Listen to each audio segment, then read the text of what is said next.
Hi guys. So I had some feedback on one of my videos this week that I feel that I need to clarify a few things with people around terminology. Now, when I speak with service providers or educators, it doesn't really matter. One of the things that I often work on is people's terminology.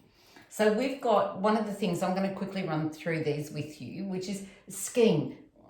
Under the legislation, under the education and care legislation, which you are approved under if you are working in family daycare, there is no such thing as a scheme. So the education and care regulations, they refer to that as the service. Now, the service has its own definition. So I always say to people, by using the right definitions, by using the right terminology, it gives clarity moving forward. So everybody knows where everybody needs to be, everybody knows what everybody should be doing, everybody knows who's responsible for what. Field manager. Look, there are some services that may use that terminology, but essentially the field manager, who are they talking about? You've got two positions under the legislation, which is either the coordinator or the educational leader. Now, depending on what you refer to as the field manager, generally speaking, that is the coordinator. The coordinator does hold liability under the education and care legislation to implement regulations, to make sure that educators are doing the right thing, those sorts of things. So that really is the field manager. There is no field manager. So advertising, one of the myths that I see often in a lot of the threads that I follow is that you can't advertise without your service provider.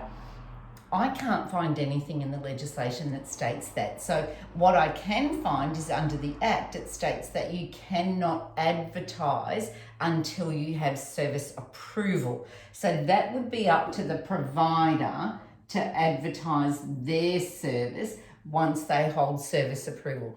So for you as educators, there might be, somebody told me recently that, that the department put out some kind of communication to say that there was an expectation that educators, if they do advertise, need to put their service provider's name in. I can't find that anywhere. It's not legislated. So therefore, for me, until I find that in legislation or until I find that in some kind of practice note, for me, you can advertise yourself regardless. Now, if I'm wrong, feel free to send me the information because I can't find it anywhere.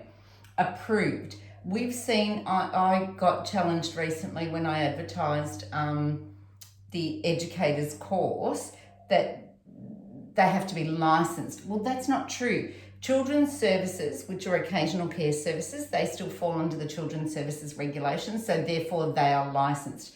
As family daycare providers or as family daycare educators, we are approved. We are not licensed. So there is a really big difference with that. So we're just approved to operate.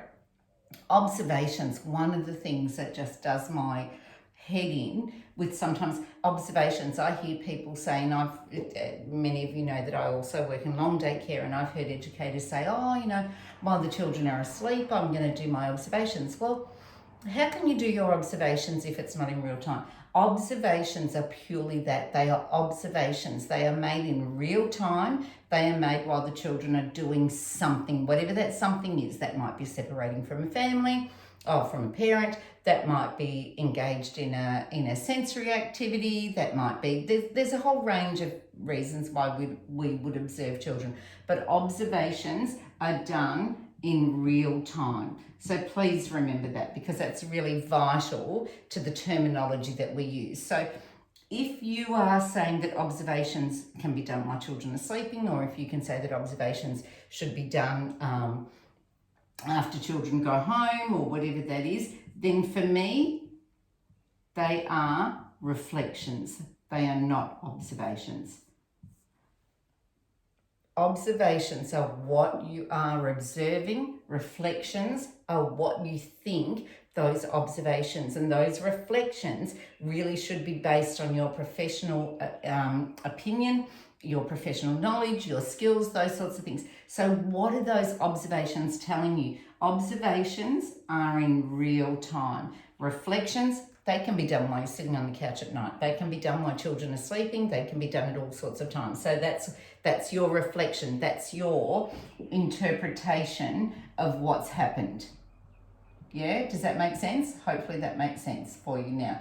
So if you get your language right, and I say this to people all the time, your language and your terminology, if you get your terminology right, then that will be backed up by the legislation. It will be backed up by, and don't forget that terminology that's used in legislation is also used in the standards. So that terminology will help you a lot in defining people's roles. It will help you a lot in defining your own role. It will help you a lot in what that end result needs to be, whether that's reflections or observations or whatever that is.